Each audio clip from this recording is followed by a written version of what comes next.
Hi students, welcome to IIT Manthan. आज हम atomic structure करेंगे। लास्ट क्लास में हमने क्या पढ़ा था? एटॉमिक स्ट्रक्चर में हमने डिस्कवरी ऑफ फंडामेंटल पार्टिकल्स पढ़ा था। फंडामेंटल पार्टिकल्स कौन से हैं? इलेक्ट्रॉन्स, प्रोटॉन्स और न्यूट्रॉन्स हैं, राइट। इलेक्ट्रॉन्स कैसे डिस्कवर हुए थे? कैथोड रे एक्सपेरिमेंट से। एनोड कैसे डिस्कवर हुआ था? एनोड रे एक्सपेरिमेंट से। क्रेडिट किसको किसको जाता है? जे थॉमसन को इलेक्ट्रॉन्स के लिए, और एनोड के लिए गोल्डस्टीन को। इनके बहुत सिमिलर से एक्सपेरिमेंट थे। डिस्चार्ज ट्यूब लेके इन्होंने प्रेशर कम रखा था, वोल्टेज बहुत ज्यादा अप्लाई की थी, और फिर कैथोड रेज निकली थी, एनोड रेज निकली थी। कैथोड रेज किसकी थी? इलेक्ट्रॉन से बनी हुई थी। एनोड रे किससे बनी हुई है? आयंस की बनी हुई है। मतलब एटम के अंदर से इलेक्ट्रॉन निकाल दो, वो इलेक्ट्रॉन ने कैथोड रे बनाई, और जो बच गया एटम वो क्या है? आयन है। उसने क्या बनाया? एनोड रेज बनाया। उसके बाद न्यूट्रॉन की डिस्कवरी किसने की थी? कैडविक ने। उसका क्रेडिट जाता है कैडविक को। लेकिन उसमें कोई इस तरह का एक्सपेरिमेंट नहीं था कॉम्प्लेक्स सा। उसने क्या था? केमिकल इक्वेशंस थी दो। अल्फा पार्टिकल उसने स्ट्राइक कराया था बेरिलियम पे और बोरोन पे। तो क्या निकला था? बेरिलियम के केस में कार्बन एटम और एक न्यूट्रॉन, और बोरोन के केस में नाइट्रोजन एटम और एक न्यूट्रॉन निकला था। तो उसके बाद क्या था? उसके बाद फिर मॉडल्स कौन से थे कि अरेंजमेंट कैसी है। ठीक है, इलेक्ट्रॉन डिस्कवर हो गया, प्रोटॉन डिस्कवर हो गया, लेकिन ये पड़े कैसे हुए हैं? तो जब कुछ भी आइडिया नहीं था तो फर्स्ट मॉडल किसका आया था? जे थॉमसन का मॉडल था फर्स्ट। उसने क्या, वाटरमेलन मॉडल, उसने क्या बताया था कि तरबूज की तरह जो है पॉजिटिव चार्ज, जैसे तरबूज के अंदर है वाटरमेलन के अंदर, वैसे ही एटम के अंदर पॉजिटिव चार्ज है, रेड कलर जैसा है, और जो उसके अंदर सीड्स हैं ब्लैक कलर की, वो इलेक्ट्रॉन्स हैं, राइट। उसको उसने और किससे कंपेयर किया था? उसको उसने पुडिंग से भी कंपेयर किया था, खीर टाइप से, कि जो इलेक्ट्रॉन्स हैं वो ड्राई फ्रूट्स की तरह हैं, और जो बाकी मटेरियल है वो पॉजिटिव चार्ज है। और उसने स्टेबिलिटी के लिए क्या कहा था कि अट्रैक्टिव और रिपल्सिव फोर्सेस आपस में एक दूसरे को बैलेंस करती हैं। फिर उसके बाद कौन सा मॉडल आया था? रथरफोर्ड मॉडल। रथरफोर्ड एक्सपेरिमेंट जो है, ये क्या क्या क्रेडिट जाता है? जे थॉमसन का जो मॉडल था वाटरमेलन वाला, वो 3 लाइनों में खत्म हो जाता है। पर रथरफोर्ड का मॉडल काफी लंबा है। इसमें काफी बातें भी हमें पता लगी, जो कि काफी सारी बातें एक्यूरेट भी थी। कुछ लिमिटेशंस भी हैं उसकी। लिमिटेशन क्या होती है? कुछ पूरी तरह से जो एक्सप्लेन ना कर पाए हर बात को, वो लिमिटेशन हो गई। कुछ खामियां भी थी उसके अंदर। लेकिन क्या पॉजिटिव पॉइंट्स क्या थे उसमें, क्या हम सीखते हैं अभी तक?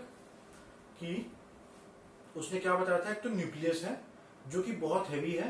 Most of the mass of atom is concentrated at the nucleus, और इलेक्ट्रॉन उसके अराउंड चक्कर काट रहा है। तो आज हम स्टार्ट करेंगे। पहले तो रिप्रेजेंटेशन ऑफ एन एलिमेंट, ये हमने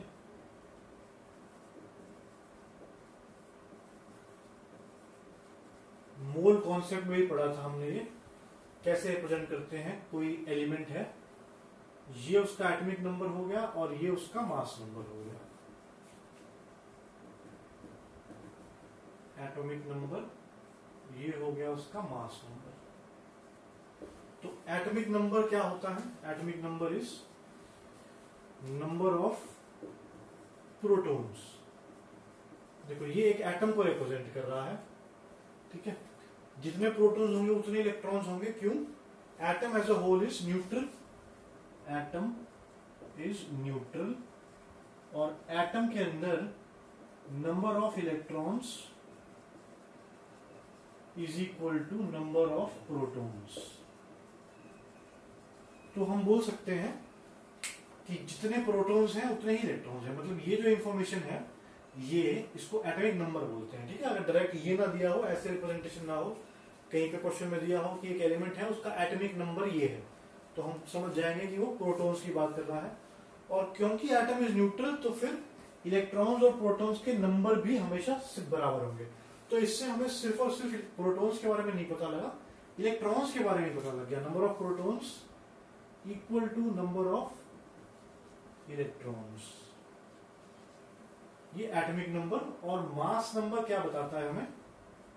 number of protons plus number of neutrons. मतलब न्यूक्लियस के अंदर टोटल प्रोटॉन, न्यूक्लियस के अंदर क्या है, न्यूक्लियस के अंदर होते हैं प्रोटॉन्स और न्यूट्रॉन्स दोनों। तो मास नंबर क्या बताता है, न्यूक्लियस के अंदर प्रोटॉन न्यूट्रॉन मिला के कितने हैं।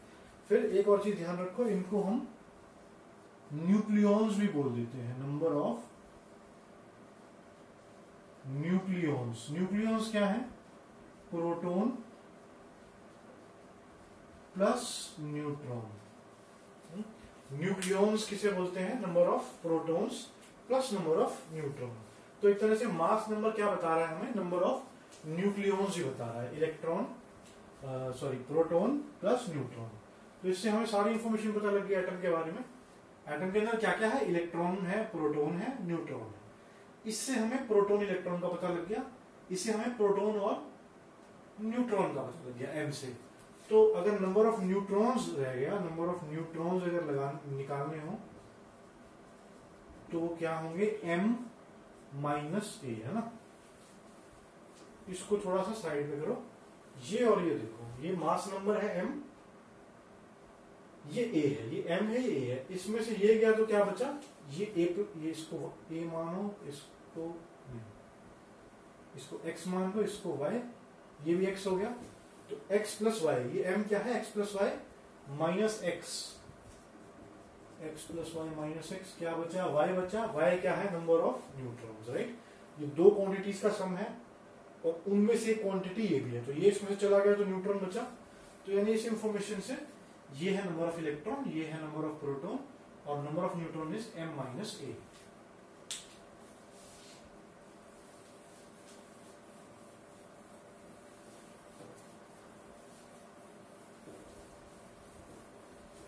फिर इससे एक तो आइसोटोप तो हम पढ़ चुके हैं, इस तरह की कुछ और टर्म्स भी पढ़ेंगे। आइसोटोप्स, नेक्स्ट है आइसोबार, फिर आइसोटोन, फिर आइसो इलेक्ट्रॉनिक और आइसोडाइफर्स भी है। तो आइसोटोप्स हम पढ़ चुके हैं, याद करो क्या होता है ये, atoms of same element with same atomic number but different mass number। या फिर ऐसे याद कर सकते हो, तो ये डेफिनेशन है, एक ये है, atoms with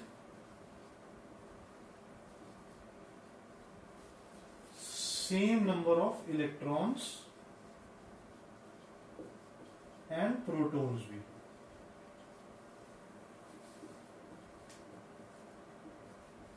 but different neutrons, ठीक है।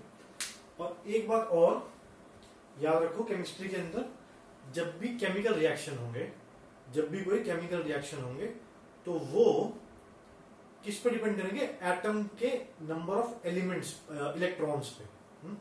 तो जब दो एलिमेंट्स कंबाइन करते हैं या रिएक्शन हो रहा है, कंबाइन रिएक्शन करते हैं, तो रिएक्शन में उनकी प्रॉपर्टीज किस पे डिपेंड करेगी, या जब रिएक्शन हो रहा है तो कौन पार्टिसिपेट कर रहे हैं, इलेक्ट्रॉन्स पार्टिसिपेट कर रहे हैं ना। स्ट्रक्चर के बारे में हमने क्या पढ़ा था, ये छोटा सा न्यूक्लियस है, इलेक्ट्रॉन बहुत दूर उसके अराउंड चक्कर काट रहा है, राइट।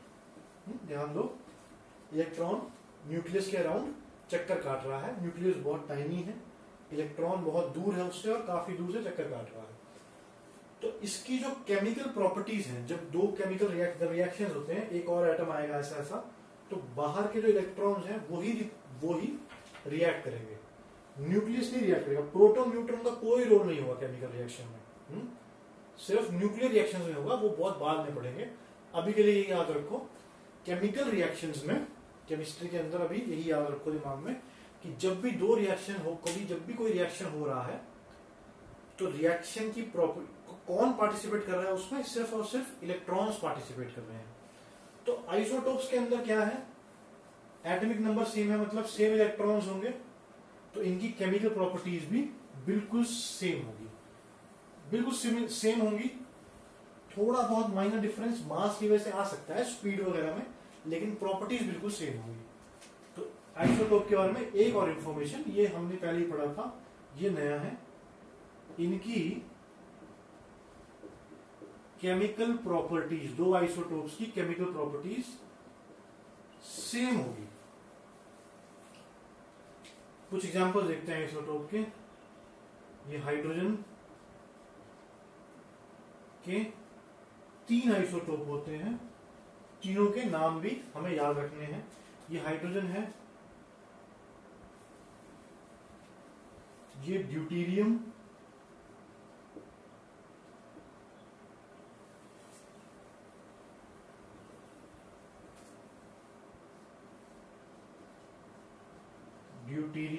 और ये ट्राइटियम।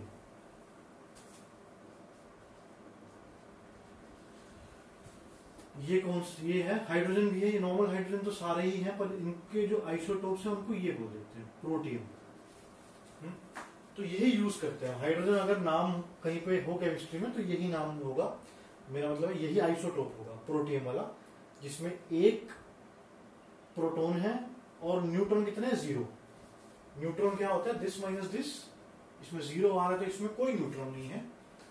सबके अंदर डेफिनेशन देखो अगर तो same number of electron and protons, तो इलेक्ट्रॉन प्रोटॉन सब में ही 3 है। न्यूट्रॉन अगर इन तीनों को कंपेयर करें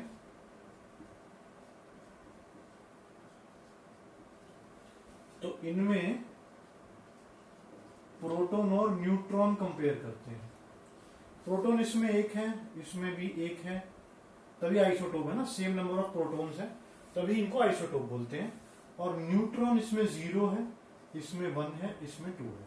मतलब केमिकल प्रॉपर्टीज में तो कोई चेंज नहीं होगा, क्योंकि आउटर शेल के जो इलेक्ट्रॉन्स हैं बिल्कुल सेम है।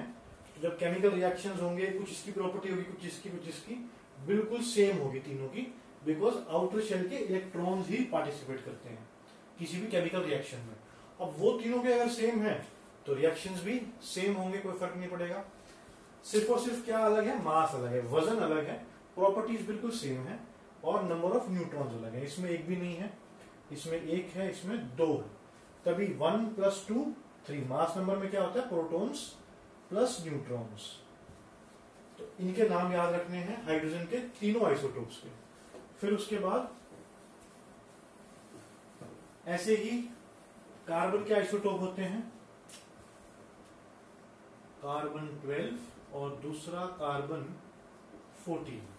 देखो जब भी आइसोटोप्स होंगे तो ये नीचे वाला डिजिट सेम होगा। क्यों? डेफिनेशन में क्या है? डिफरेंट मास नंबर लेकिन सेम एटॉमिक नंबर। ये एटॉमिक नंबर है, ये सेम होगा हमेशा। आइसोटोप हम समझ गए हैं, केमिकल प्रॉपर्टीज उनकी सेम होंगी, नीचे वाला डिजिट सेम होगा, ऊपर वाला अलग होगा या फिर न्यूट्रॉन्स अलग होंगे। ऐसे ही दूसरी आइसोटोप के जैसे ही एक नाम जैसे आइसोटोप का है वैसे है isobars.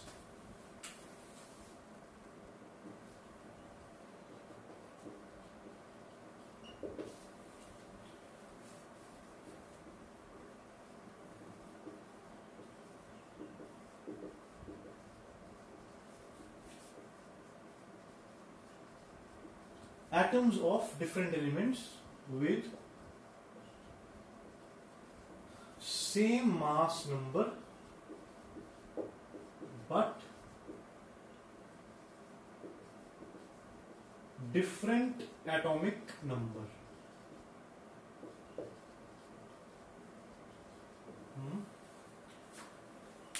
Atoms of different elements with same, just opposite है आइसोटोप का। आइसोटोप में क्या था? सेम एटॉमिक नंबर था, यहाँ डिफरेंट हो गया, और वहां पे डिफरेंट मास नंबर था, यहाँ सेम हो गया। तो जस्ट 2 चीजों का यूज किया था हमने डेफिनेशन ऑफ आइसोटोप्स में। क्या क्या? एटॉमिक नंबर और mass number. Atomic number same था, मास नंबर डिफरेंट था। इसमें जस्ट ऑपोजिट है, एटॉमिक नंबर डिफरेंट है और मास नंबर सेम है। तो एग्जाम्पल देखते हैं। एग्जाम्पल में जैसे आर्गन,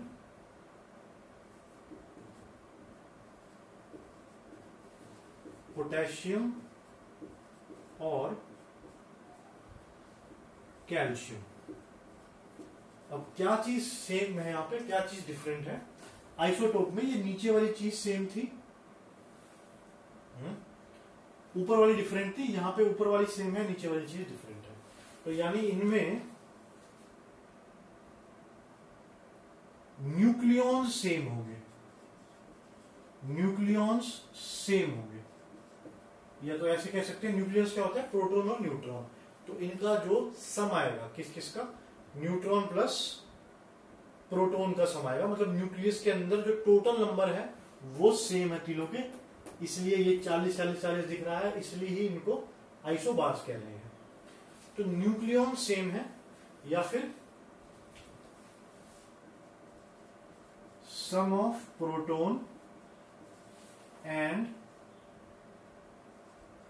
न्यूट्रॉन सेम। तो दो तरह से बोल सकते हैं इसको, लेकिन सिंपल सा कॉन्सेप्ट है, न्यूक्लियस के अंदर क्या क्या मिलता है, प्रोटॉन न्यूट्रॉन, उनका सम सेम है। पर क्या इनके न्यूट्रॉन सेम होंगे, नहीं, प्रोटॉन भी डिफरेंट होंगे, इलेक्ट्रॉन, तो अगर प्रोटॉन डिफरेंट है तो इलेक्ट्रॉन भी डिफरेंट होंगे, और तीसरा क्या बचा, न्यूट्रॉन, वो भी डिफरेंट होंगे। सिर्फ और सिर्फ प्रोटॉन न्यूट्रॉन का सम सेम होगा। इसमें न्यूट्रॉन कितने हैं, न्यूट्रॉन अगर देखें तो इसमें न्यूट्रॉन कितने हैं, न्यूट्रॉन का क्या होता है फॉर्मूला, मास माइनस एटॉमिक नंबर, कितने होंगे 22, ऐसे इसमें 21 और इसमें 20, अलग है, न्यूट्रॉन्स भी अलग हैं और प्रोटॉन्स तो अलग है, ये 18, 19, 20 अलग अलग हैं। तो दोनों अलग अलग हैं, प्रोटॉन भी न्यूट्रॉन भी, लेकिन जब उनको जोड़ते हैं उनका सम वो सेम है तीनों का। तो ऐसी स्पीशीज को क्या बोलते हैं, आइसोबार्स। ये वाला एग्जाम्पल भी नोट कर लो। नेक्स्ट स्पीशीज है आइसोटोन।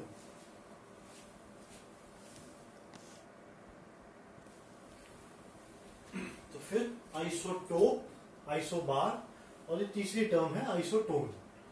ये क्या होते हैं, जिनमें सेम नंबर ऑफ न्यूट्रॉन्स हो, सेम नंबर ऑफ न्यूट्रॉन। ये डेफिनेशन नहीं है,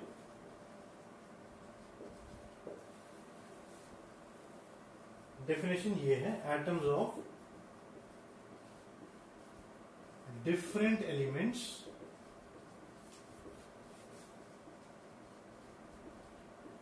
with same number of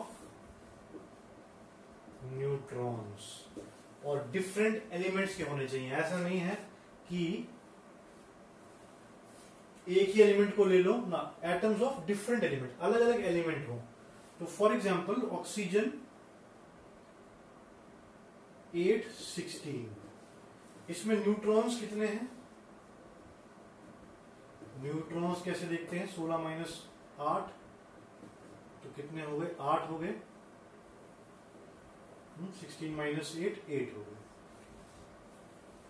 फिर next nitrogen 715, this mass minus atomic number, ये भी 8 हो गया। और फिर एक एग्जांपल हो कार्बन का, कौन सा आइसोटोप, 14 वाला, 14 minus 6, 8।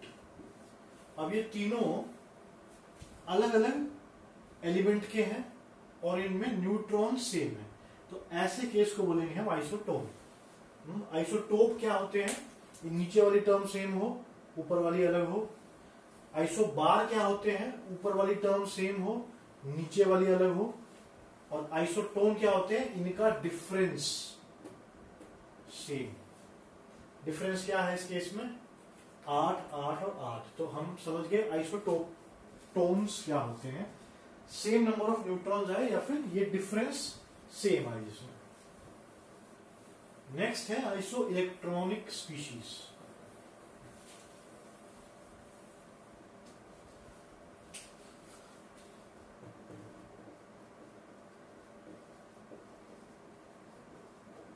Iso electronic species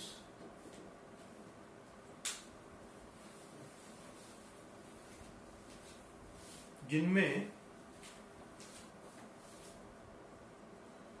same number of electrons हो।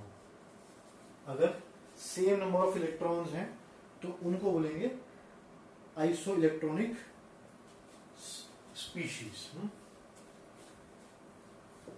तो एटम और वो क्यों नहीं लिखा है यहाँ पे, ऐसे हर केस में हम एटम लिख रहे थे या एलिमेंट लिख रहे थे, तो इसमें कोई आयन भी, आयन कॉम्प्लेक्स आयन भी हो सकता है, मतलब 2-3 एलिमेंट से मिला हुआ किसी कंपाउंड में से अगर इलेक्ट्रॉन्स निकालो वो केस भी हो सकता है, इसलिए स्पीशीज लिखना बेटर है। दो species which contain same number of electrons are called isoelectronic. तो एग्जांपल क्या है इसमें, जैसे ऑक्सीजन, ऑक्सीजन के पास देखो ऑक्सीजन का नंबर क्या है 8 है, तो इसमें 8 इलेक्ट्रॉन्स होंगे। फ्लोरीन का 9, नियॉन का 10, NaMgAl, ये पीरियोडिक टेबल में से चेक करो। इन सबका एटॉमिक नंबर लिख लिया हमने। एटॉमिक नंबर हमें क्या क्या बताता है, ना सिर्फ प्रोटॉन इलेक्ट्रॉन्स के बारे में बताता है, तो हमें पता है इसके में कितने इलेक्ट्रॉन है, इसके पास 8, इसके पास 9, 10, 11, 12 और 13।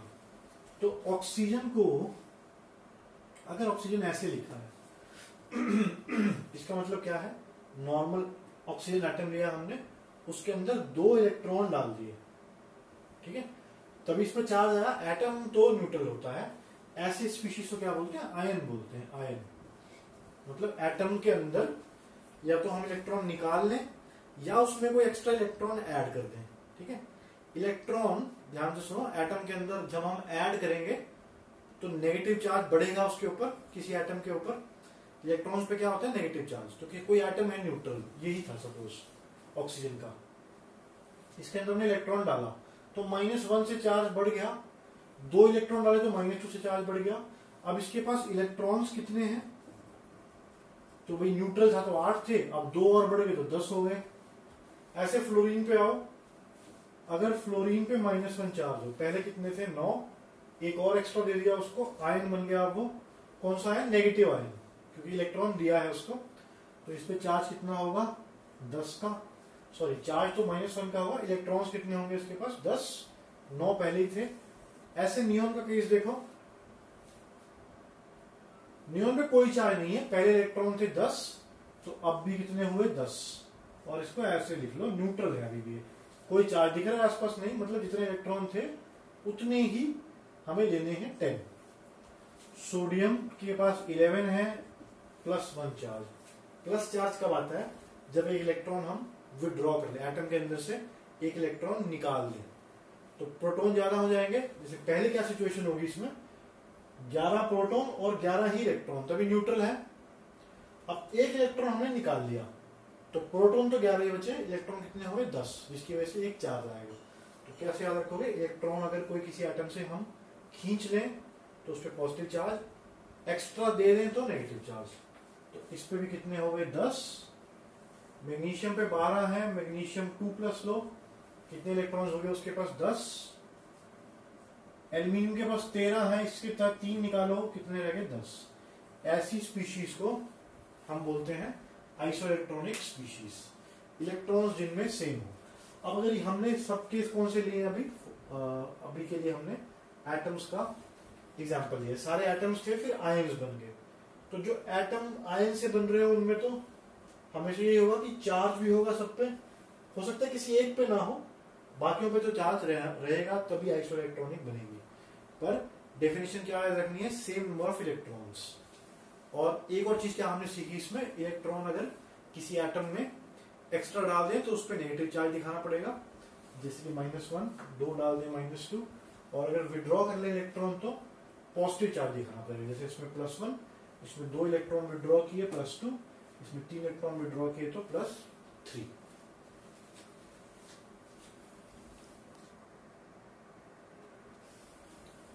बहुत ही सिंपल क्वेश्चंस हैं, एक बार ट्राई करो इनको खुद से, फिर देखना सॉल्यूशन।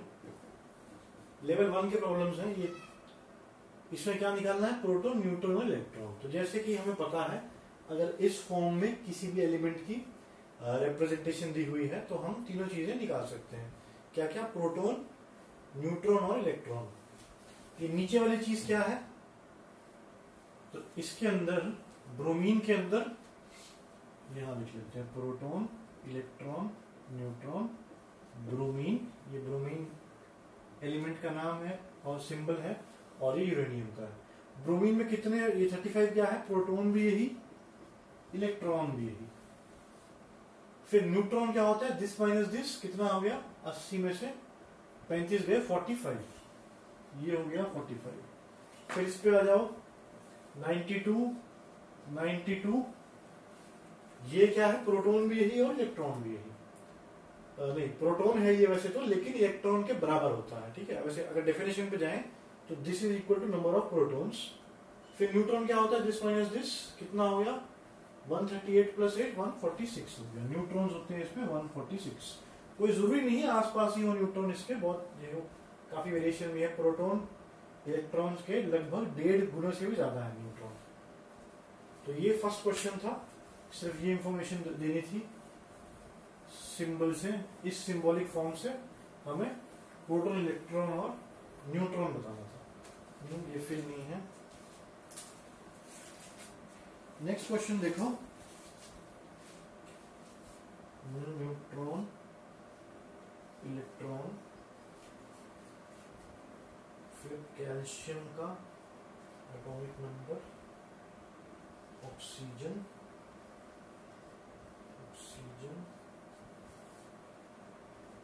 20,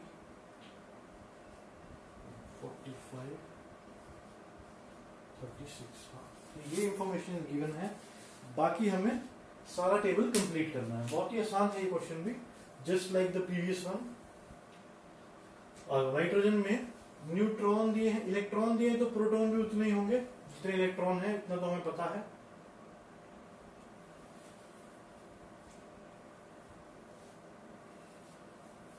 ऐसे लो इसको, दो चीजें कोई भी दी हुई है, ठीक है।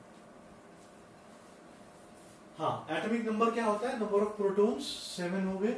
मास नंबर क्या होता है, न्यूक्लियॉन्स, दिस प्लस दिस 14। फिर कैल्शियम पे आओ, कैल्शियम में एटॉमिक नंबर दिया है। एटॉमिक नंबर क्या होता है, प्रोटॉन, और वही इलेक्ट्रॉन भी होता है।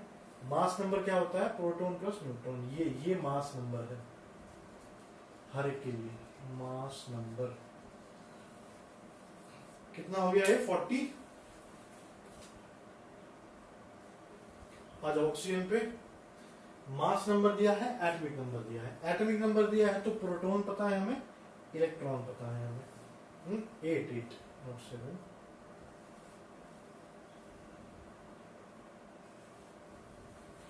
और न्यूट्रॉन कितने होते हैं, एटॉमिक मास या मास नंबर, सॉरी एटॉमिक नहीं, mass number minus atomic number, कितने हो गए इस केस में, 16 में से 8 गए 8। फिर आ जाओ ब्रोमाइड आयन में, इलेक्ट्रॉन हमेशा, अच्छा आयन है, हाँ एक चीज देखना इसमें, आयन है, एटम नहीं है। अगर एटम नहीं होगा तो लिखा हुआ होगा आयन। ब्रोमाइड आयन इसको बोलते हैं, इसको ब्रोमाइड आयन बोलते हैं।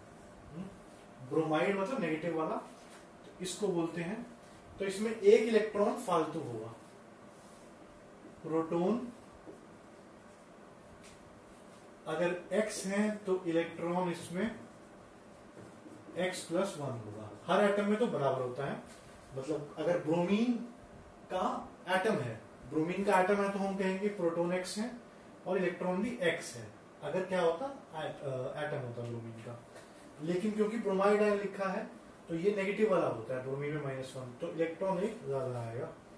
इलेक्ट्रॉन 35 है तो प्रोटॉन कितने होंगे, सॉरी इलेक्ट्रॉन 36 है तो प्रोटॉन एक कम होंगे, है ना, तभी तो -1 चार्ज आएगा। ये भी 36 हो जाए तो नो चार्ज, दोनों एक दूसरे को काट देंगे।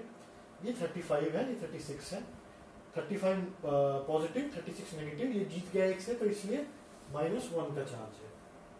अब तो आसान है, एटॉमिक नंबर क्या होता है, नंबर ऑफ प्रोटॉन्स 35, और मास नंबर क्या होता है, this plus this which is 80।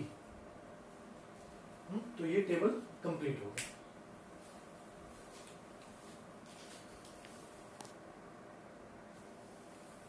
So next topic is electromagnetic wave theory. Electromagnetic waves, EMW in short, ये किसने दी थी, और इसके बारे में हम नेचर ऑफ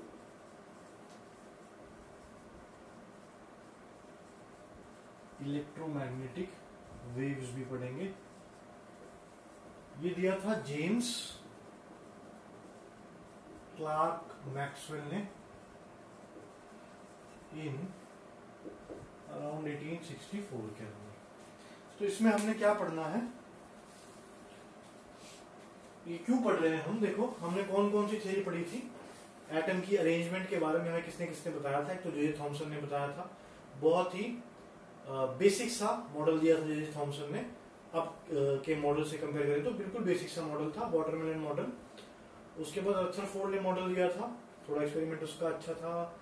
क्या था उसमें, गोल्ड फॉइल रखा हुआ था, अल्फा रे स्कैटरिंग एक्सपेरिमेंट बोलते हैं उसको। उसके बाद बोहर का मॉडल आया था जो काफी सोफिस्टिकेटेड था। उसमें वेलोसिटी की बात करेंगे, इलेक्ट्रॉन की वेलोसिटी, एनर्जी और पोजीशन पे भी बात करेंगे, रेडियस पे कितना दूर है एटम से। लेकिन कौन, नील बोहर, नाम सुना होगा 10th में। नील बोहर का मॉडल है नेक्स्ट, मतलब जे थॉमसन का, फिर रदरफोर्ड का, फिर बोहर का आएगा। बोहर से पहले ये पढ़ना काफी जरूरी है, इन वेव्स की नेचर समझना बहुत जरूरी है। किससे, बोहर से पहले। नेक्स्ट है बोहर का मॉडल है, उससे पहले ये हमें अच्छे से पता होना चाहिए इलेक्ट्रोमैग्नेटिक वेव्स होती क्या है, क्या क्या इनकी कैरेक्टरिस्टिक्स हैं और कौन कौन सी इनके अंदर पैरामीटर्स हैं। देखो पैरामीटर्स किसको बोलते हैं, पैरामीटर्स बोलते हैं जैसे मान लो सपोज तुम बाजार से दूध लेके आए हो, तो उसके बारे में क्या क्या कैरेक्टरिस्टिक्स हो सकती है। तो उसका वजन हो सकता है, तोल के देखो तो, उसकी वॉल्यूम हो सकती है लीटर्स, उसकी प्योरिटी हो सकती है, कितना दूध है उसमें, कितना गाढ़ा है, मक्खन कितना कम है, क्रीम है कि नहीं है। तो ये सब जो नाप तोले उसको, मेजर करें उसको, ये होते हैं पैरामीटर्स। तो इलेक्ट्रोमैग्नेटिक वेव्स के पैरामीटर्स क्या क्या होते हैं वो समझने जरूरी है। सबसे पहले इलेक्ट्रोमैग्नेटिक वेव्स होती क्या है। इलेक्ट्रोमैग्नेटिक वेव्स जैसे कि लाइट हो गई, सन से हमारी तरफ जो आ रही है वो लाइट वेव्स तो है ही। ये जो लाइट है बिजली, इसका और क्या आती है, अल्ट्रावायलेट, अल्ट्रावायलेट रेज आती हैं, इंफ्रारेड, इसको विजिबल लाइट बोल दो ज्यादा,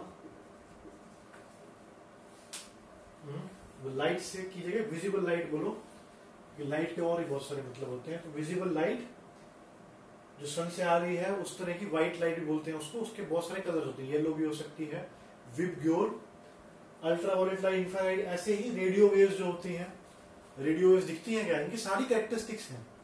रेडियो वेव्स दिखती है सिर्फ लाइट वेव है, ये सारे इलेक्ट्रोमैग्नेटिक वेव्स में आती हैं। इनके सारों की कुछ ना कुछ कॉमन होगी, कभी सिर्फ सबको एक नाम से बुला रहे हैं जैसे रेडियो वेव्स,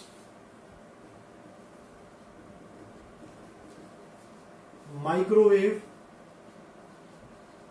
ये सारी की सारी क्या है, इलेक्ट्रोमैग्नेटिक वेव्स है।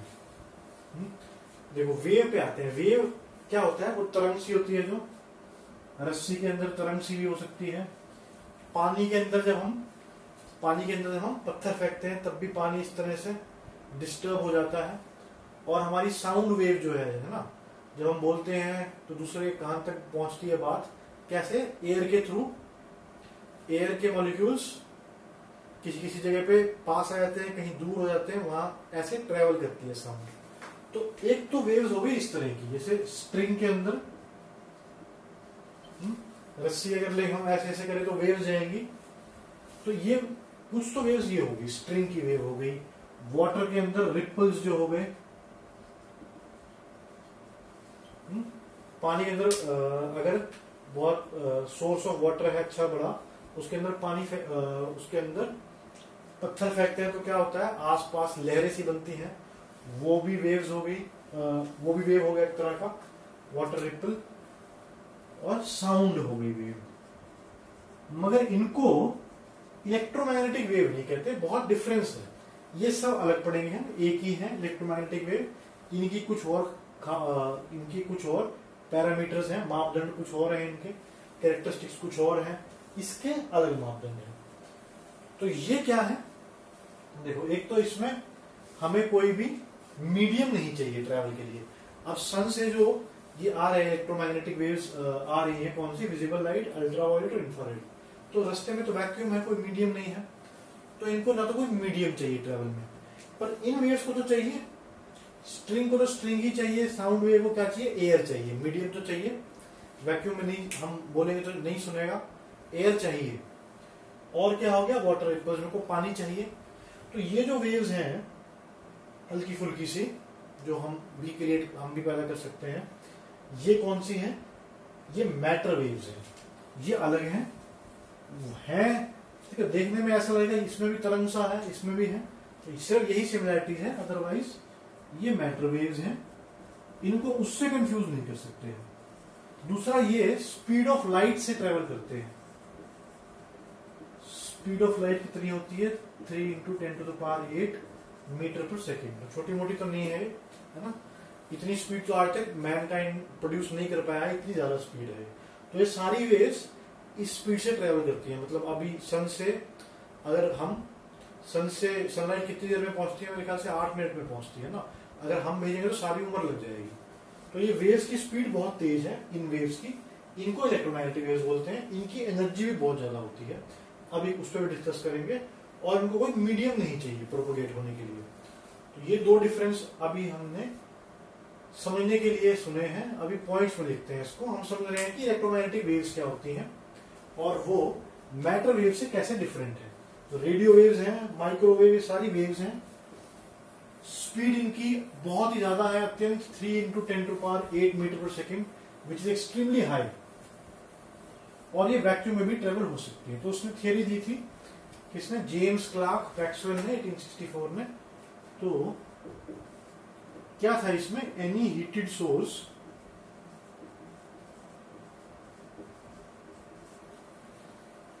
Continuously emits energy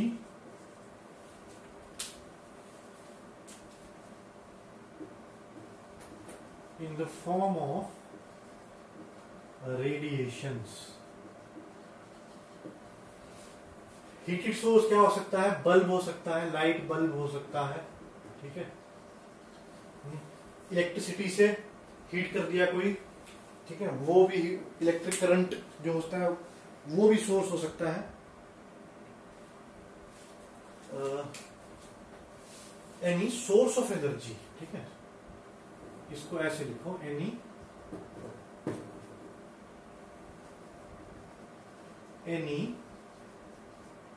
source of energy. अब वो हीटेड भी हो सकता है या फिर इलेक्ट्रिक करंट के थ्रू भी हो सकता है, ठीक है। Any source of energy continuously emits energy in the source of, in the form of radiations, and is called radiant energy।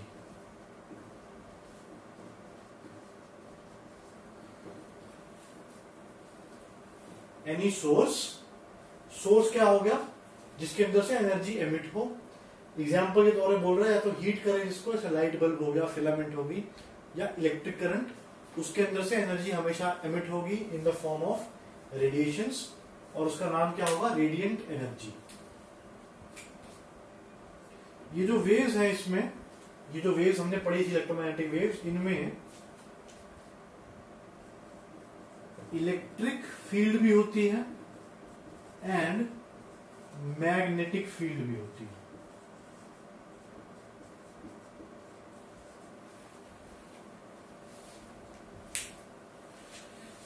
मुझे इंक भरनी पड़ेगी मार्कर में।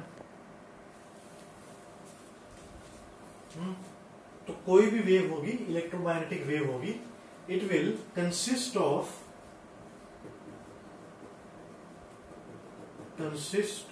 इलेक्ट्रिक फील्ड और मैग्नेटिक फील्ड विच आर